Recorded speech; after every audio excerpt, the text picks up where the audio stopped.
Kyle Schwarber continues to be on an absolute tear. Today, sending out his National League best 42nd home run and being in the middle of one of the best individual seasons in Phillies history. While the price point continues to climb for the impending free agent, and the decision or what that dollar figure could be continues to be a more and more pressing question for Dave Dombrowski. Well, the Phillies general manager spoke to the media regarding the subject on what the expectation should be for Kyle Schwarber and had some interesting quotes. I do want to dive into that directly here, as well as reflect on why he is so necessary to this Phillies team, both in the clubhouse as one of the best leaders in all of baseball and on the field where he just continues to mash home runs. Now, before I dive fully into it, do want to remind you guys, as always, to make sure you are hitting that subscribe button. At this point in time, only 23.6% of you guys watching these videos here on Phillies Digest have subscribed to the channel. We still got a lot of big plans with the playoff push in full swing and some big games set to be going down the stretch here. So make sure you're tapping in. The best way is by hitting that subscribe button here. I'm feeling good about this Phillies team right now. There does seem to be a bit of a vibe generating within the clubhouse, and do want to reflect on that. But to start out with the topic of today, do want to highlight what Dave Dombrowski said. This was initially on an MLB Network show, and he was asked about the subject of retaining Kyle Schwarber. And the quote that Dave Dombrowski gave was, quote, I can't say one bad thing about Kyle Schwarber.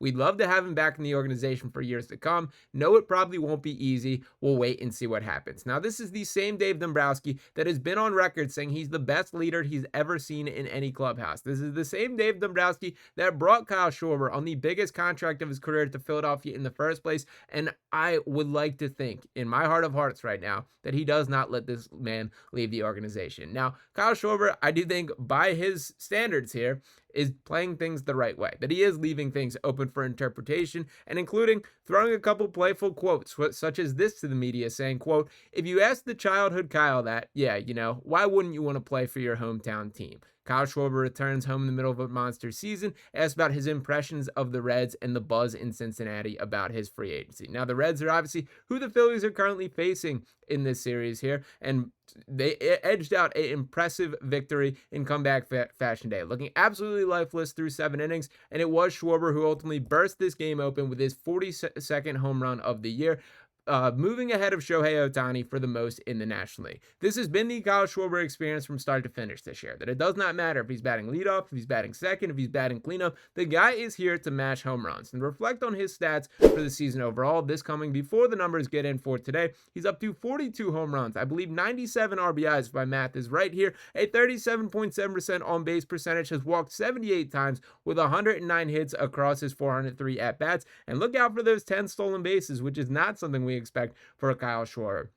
His slugging percentage on the season up to .580, which is really solid here. And where this stands out the most is in contrast to the rest of the lineup. This has become a Phillies team that was initially built on the concept of we are going to mash home runs, but their identity has sort of slipped across the past couple years. And to reflect on what the home run leaders are on just this Phillies team, that you can ultimately see Kyle Schwarber right at the top with 42 home runs, 97 RBIs. The next highest on this entire Phillies roster is Bryce Harper with 17. Then Nick Castellanos with 15, Max Kepler with 12, Trey Turner with 12, and no other players in double figures there. With more than double the next most home runs of any player on this Phillies roster, I think it speaks for himself why that level of importance is in that power category here.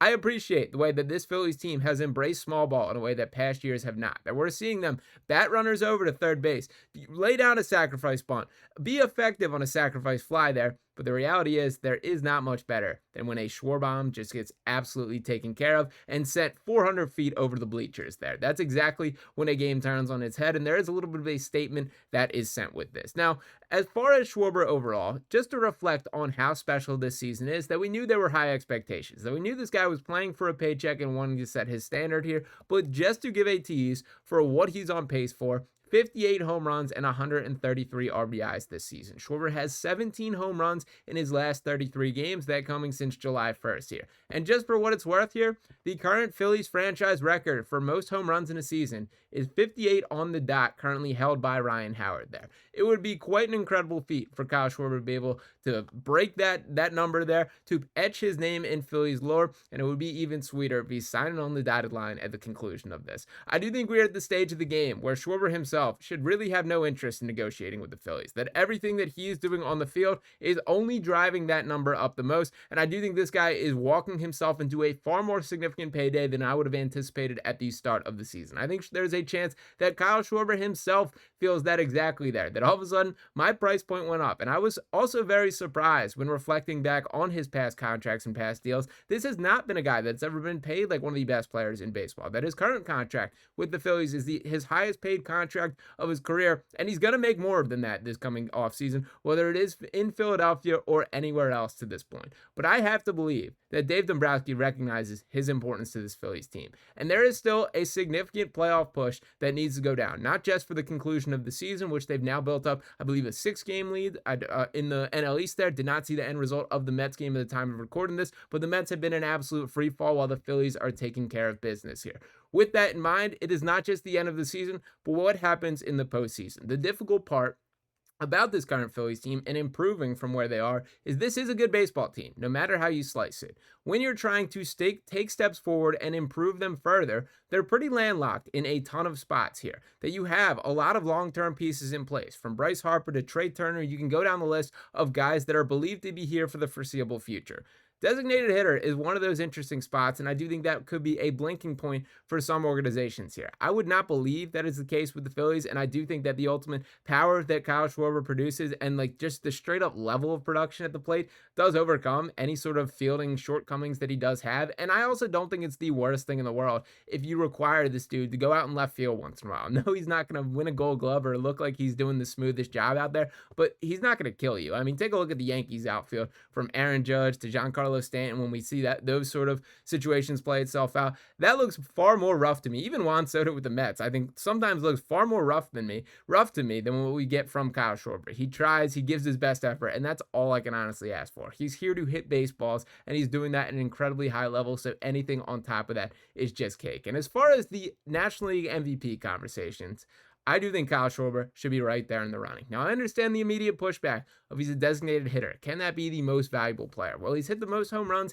in the National League, just passing the guy that he likely will be going down to the wire with Shohei Ohtani. And by the way, for the Pete Crow Armstrong people, Pete Crow Armstrong's an awesome baseball player. I do think there are levels that Kyle Schwarber and Shohei Ohtani are as far as what they bring to a team compared to what Pete Crow Armstrong. And the pushback and the obvious factor that he has in his favor is the defensive metrics. And when you look at stuff like WAR, it pops off the page for how much his impact in the outfield does carry over. And there is obviously some merit to that, but I do believe the difference in what these two guys bring to the plate just far exceeds that I just value what a guy can do at a plate at a higher level. And there's a lot of very good fielders. There are not very many top-end hitters in the way that Kyle Schwarber absolutely is. And for Ohtani directly, until he's like actually pitching, I'm not saying just an inning here, 15 innings total on the season, that type of thing.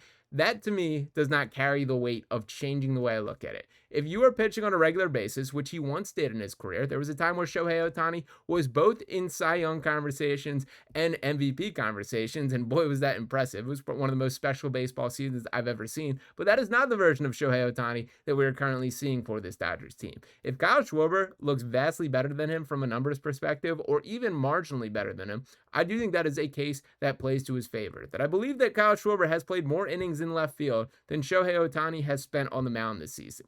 If that is the case, then I don't know why this is such a talking point about it. If Kyle Schwarber continues, and we still have 40-ish games left in this season for things to be decided, we better be pounding that drum pretty hard that this guy deserves MVP, even if that does ultimately end with a little bit of John Middleton's money, more of John Middleton's money being filtered right to Schwarber's pockets. But ultimately, shout out to Kyle Schwarber for just delivering on what has been an incredible season. There is still, got to get to the finish line, got to make sure you're doing the damage in the postseason perspective as well, but I'm feeling pretty great about this Phillies team. There does feel to be an energy that I did not feel for most of the season, but from the bullpen, from the way that Johan Duran has just allowed every other member of the pen to fit into their role in a way clearer standpoint here, from the way that there is this never quit attitude. They are plus 23 in past the 6th inning here for run differential. That's impressive stuff on a season-long sample size there.